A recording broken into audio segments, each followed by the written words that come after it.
it's Pastor Dan from Dexter Gospel Church. Thanks for watching this Proverbs Practical. Our verse today tells us one of the best ways to keep ourselves safe. We're in Proverbs 24, verse 6. Proverbs 24:6 says, "For by wise counsel thou shalt make thy war, and in multitude of counselors there is safety." So in questions of power and strength, on a scale of nations, there was one final application that any king or potential king had to consider. And this is Solomon, a king, writing to his son who may become a king. And that place where strength was tested was the battlefield. While your economy and society and literature might be admirable, while your populace might be satisfied and productive, if an enemy could just come in and kill or steal and take it all at will, it didn't mean much. So with life and death on the line, the leader of a nation needed every advantage on the battlefield that he could get, and wisdom was the greatest advantage of all. Yet it wasn't just his own wisdom that was in play here, and here's one of the great attributes of wisdom. It is not self-sufficient and self-contained. Genuine wisdom is always listening and rarely speaking. Genuine wisdom doesn't think that it has all the answers. It is extremely aware of its limitations. The king would be a fool who went onto the battlefield and wouldn't listen to anyone. The biggest decisions he would make would often be about whom to listen to. It would be terrible if he surrounded himself with people who just told him what he wanted to hear or confirmed what he already thought, couldn't give him really meaningful advice because they only knew what he knew and thought what he thought already. The king here wasn't just supposed to give wise counsel, he was going to need wise counsel. And the wisest king, and thus the greatest warrior, wasn't going to become over-reliant on just one or two voices. He was going to have a multitude of counselors. Now I should clarify that this does not mean that the majority is always right. This isn't just talking about polling his people and seeing what everybody wants to do.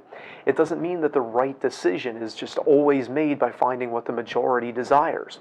All voices are not equally correct on any given issue. All too often, the correct course is one that most people will not see clearly. It does mean, though, that the king doesn't just have one or two people he listens to. He's going to have a whole multitude. They're all counselors, chosen because they have expertise in their field. They should each be among the top in their field. But if this king is going to war, and his life and the fate of his nation and the lives of all his people depend upon his decisions, he should have some experts in cavalry, some experts in infantry, some experts maybe in naval warfare, probably some logistics experts, maybe some guys who know a lot about sieges and fortifications. He should have men who know the terrain where the battle is going to be fought. He should have counselors who know the tendencies and abilities of the enemy that they're going to face. And he should probably have counselors who sometimes come at things from different points of view and don't always agree with each other in their advice. The only infallible voice in this world is God's. Any mere human being can be wrong and will at times be wrong. The king would need to hear all the viable opinions expressed as well as they could be so he can make the best decisions possible. And this is how we too should approach life. Fortunately, most of us will never lead an army on the battlefield with the fate of a nation hanging in the balance.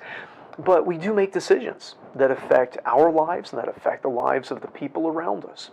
It's fine to have one or two mentors, perhaps, but we should get our counsel, our information, our guidance from a variety of sources. Now, we should vet these sources. They should be counselors, not just random sources. They should be sources that are consistently correct. You should be able to look back at what they say in the past and see if it's worked or not, see if they've been correct or not. They should be sources that are clearly at the top of their field. Why listen to something subpar if we can listen to something better? They should be sources that come at things from different perspectives and sometimes reach different conclusions. We will not have access to all the information and options we need if we restrict ourselves to only listening to a few people or voices. There should be people we listen to about spiritual matters, people we listen to about financial matters, people we listen to about occupational matters related to our work, and so on. Let's not be lazy in our selection of counselors, just defaulting to a few voices who validate what we want to hear or already know. We all need good advice for making good decisions, and that means seeking out the best, people who don't necessarily agree with us or affirm what we already think, but will challenge us and inform us. The broader our base of good counsel, the more reliable and thus the safer our decision making will be. I hope this video is a help to you. If it is, hit like, and if you haven't already, subscribe to our channel for more content from Scripture. Until next time, I hope you stay well and choose good counselors.